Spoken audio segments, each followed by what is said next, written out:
Selamat pagi semua. Selamat pagi, Bu. Apa kabarnya? Luar biasa. Yes. Baik, terima kasih.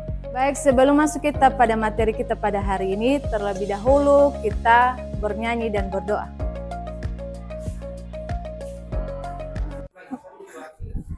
Teman-teman, mari kita bernyanyi. Tiga, dua, ya.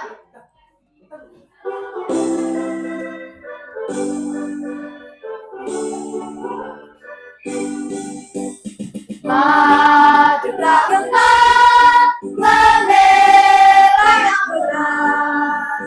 Maju tak gentar, hak kita diserang. Maju serentak, mengusir penyerang. Maju serentak, tentu kita menang. Bendera merah, senang, senang, menegang, menegang, menegang. Tak gentar, menegang, menegang, menegang, menegang, menegang, menegang. Teman-teman, kita bersatu dan berdoa. Kita bakal mengasih dari Tuhan untuk masuk ke surga Tuhan dalam nama Tuhan. Tuhan, kita berdoa yang masuk ke surga ini untuk keselamatan mereka dan selamatkan. Dengan melalui anak Yesus Kristus, Juru Selamat dan Penebus kami. Amin. Baik, sebelum kita masuk pada materi pembelajaran kita pada hari ini, terlebih dahulu Ibu absen dulu. Erilin. Baik, minggu lalu kita telah belajar tentang perkembangbiakan secara generatif. Yang masih ingat siapa? Baik, silakan. Perkembangan secara kaum melalui proses pembentukan dan pembuahan. Oke, tepuk tangan. Baik, terima kasih. Nah, hari ini kita akan belajar tentang perkembangbiakan vegetatif pada tumbuhan. Nah, ada yang tahu apa itu perkembangbiakan secara vegetatif? Ada? Silakan. Perkembangbiakan tanpa adanya peleburan sel kelahiran jantan dan betina. Baik, terima kasih. Tepuk tangan. Nah, pada hari ini kita akan membahas tentang perkembangbiakan tumbuhan secara vegetatif. Nah, terlebih dahulu Ibu jelaskan dulu apa tujuan pembelajaran kita pada hari ini. Tujuan pembelajaran kita pada hari ini yaitu 1. Siswa mampu mengidentifikasi cara perkembangbiakan vegetatif pada tumbuhan dan manfaatnya. Kedua, siswa mampu menyampaikan cara perkembangbiakan vegetatif pada tumbuhan dan manfaatnya melalui tabel. Yang ketiga, siswa mampu menentukan ide pokok dan mengembangkannya dengan menggunakan bahasa sendiri. Coba perhatikan gambar yang di atas. Gambar apa aja yang ada di sana, Nak? Oke.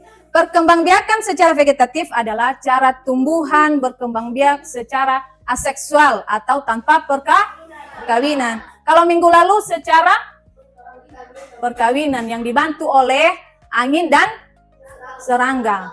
Nah, sekarang perkembangbiakan secara vegetatif tanpa perkawinan atau tanpa proses Nah, perkembangbiakan secara vegetatif dapat dilakukan dengan dua cara, yaitu secara alami dan buatan. Manfaat dari perkembangbiakan secara vegetatif yaitu 1. Menghasilkan tanaman anakan yang sama dengan induknya.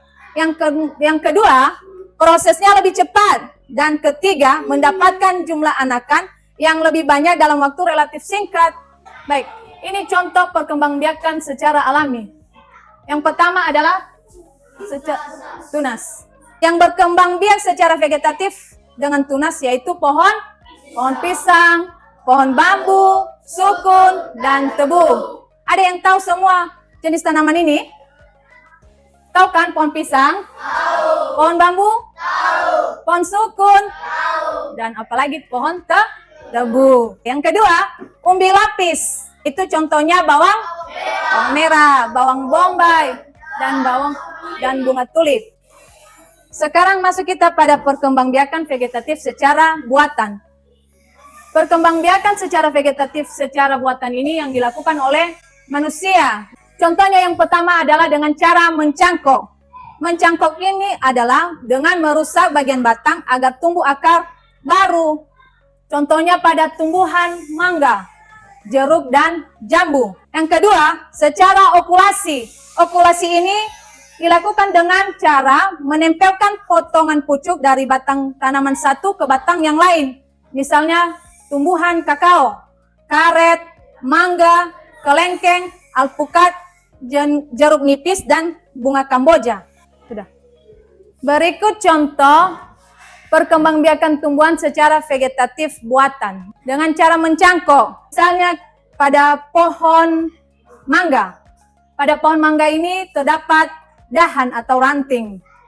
Pada ranting tersebut akan kita melakukan pencangkokan dengan cara yang pertama dengan mengelupas kulit dari dahan pohon tersebut sekitar 5 cm. Kemudian yang kedua, setelah dikelupas kulit dari pohon mangga tersebut, kemudian dibaluri dengan tanah. Lalu setelah dibaluri, kemudian akan kita bungkus dengan plastik. Lalu ujung dari plastik tersebut akan kita ikat dengan tali. Kemudian kita tunggu selama 1 atau 2 minggu akan tumbuh tunas baru atau akar baru. Kemudian setelah tumbuh akar baru, kita memotong dahan ranting tersebut dan akan menanamnya kembali di tanah. Nah, sudah sampai di sini. Ada yang perlu ditanyakan atau yang kurang dipahami? Paham semua? Nah, Ibu bertanya, siapa yang bisa menjelaskan cara mencangkok? Dengan cara mengelupas kulit dari batang mangga dan melapisi dengan tanah yang dimasukin dalam kertas, lalu mengikat bagian tanah yang telah ditempelkan ke dalam batang mangga. Lalu 1-2 minggu tumbuhlah akar atau tunas baru. Tepuk tangan buat si Mandala. Terima kasih. Sekarang bentuk kelompok, kerjakan halaman 35.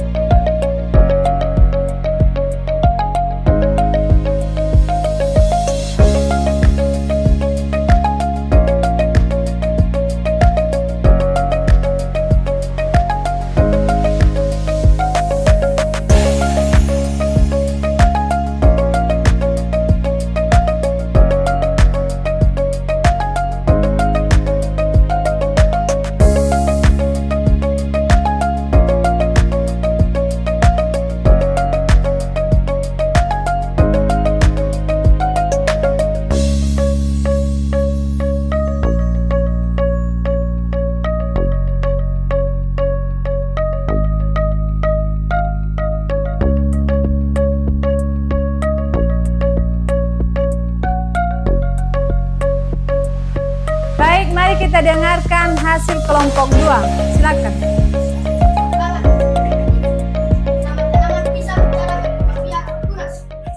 Sekarang anak-anak buka halaman 36. Di sana ada bacaan teks yang berjudul tentang tumbuhan sumber kehidupan. Coba lihat bukunya. Nah, di dalam bacaan tersebut terdapat beberapa paragraf. Ada berapa? 5. Ada 5. Nah, di dalam paragraf tersebut terdapat ide pokok atau gagasan utama. Kemudian dan gagasan pendukung. Ide pokok itu atau gagasan utama itu adalah pokok pikiran yang terdapat di kalimat utama. Sedangkan gagasan pendukung adalah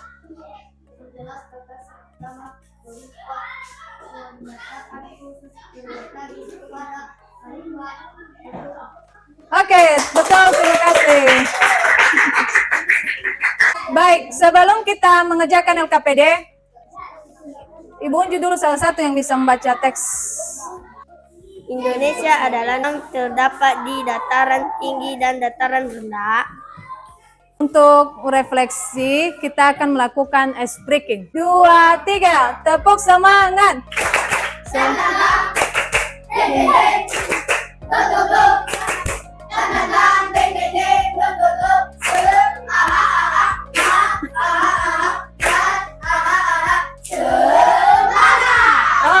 tepuk tangan, silakan. Silakan. Oke, silakan. Saya kami akan membacakan hasil diskusi kami. Paragraf pertama, Indonesia adalah negara kepulauan. Paragraf kedua, dataran rendah adalah dataran yang memiliki ketinggian 0 sampai 200 meter di atas permukaan laut.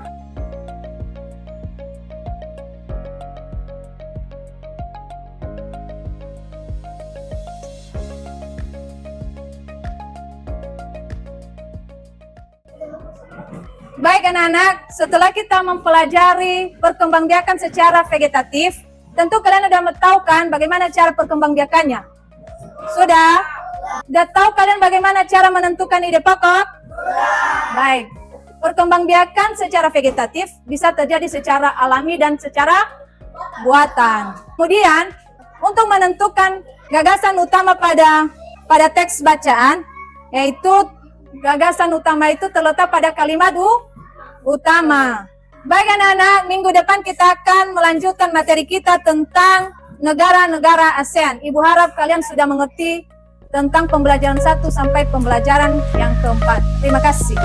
Tepuk tangan.